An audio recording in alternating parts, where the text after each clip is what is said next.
Let's touch on something that I've really become aware of, and there's again, post pandemic, people say there's a hiring crisis, and for some people there is. Again, it's based on area.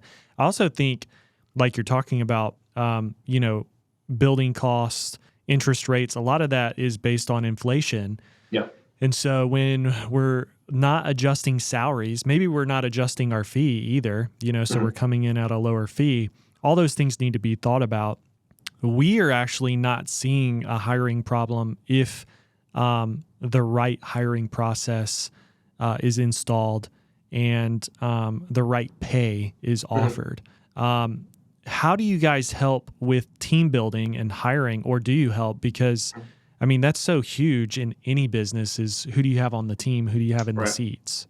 Yeah. So in our process, I feel it's easier in a startup in the hiring process than it is if we take over an established office and they're having staffing issues, and then we got to hire somebody to fit into that.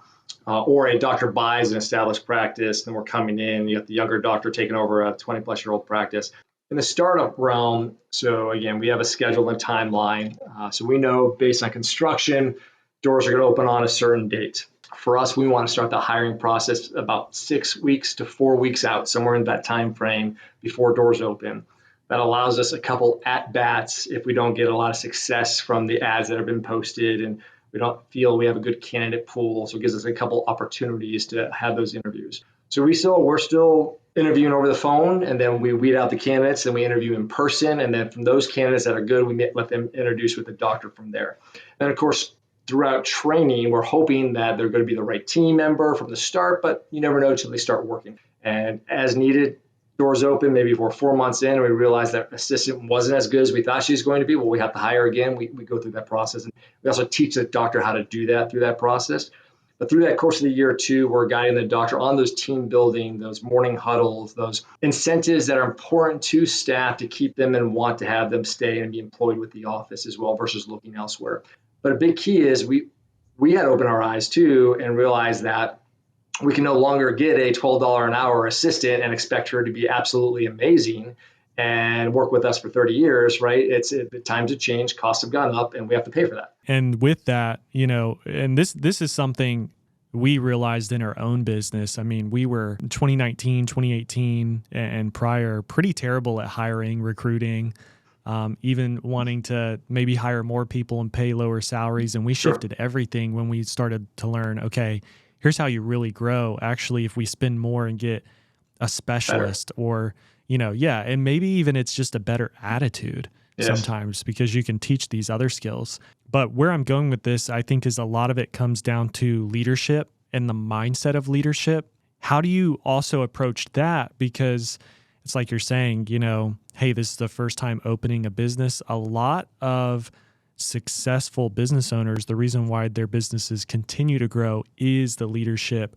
They're investing in themselves. They're growing. How do you plant the seed with the doctors that you work with and help them grow? We have a lot of conversations throughout the phase of getting just their doors open with a doctor about how they have to wear multiple hats in this process. They went to dental school. They learned how to be a dentist. They went for a few more years to specialize, maybe to be an orthodontist. They've worked for somebody for a few more years now. So they got the skill set and the hand speed and understanding how to do their trade, but they don't know how to be a leader.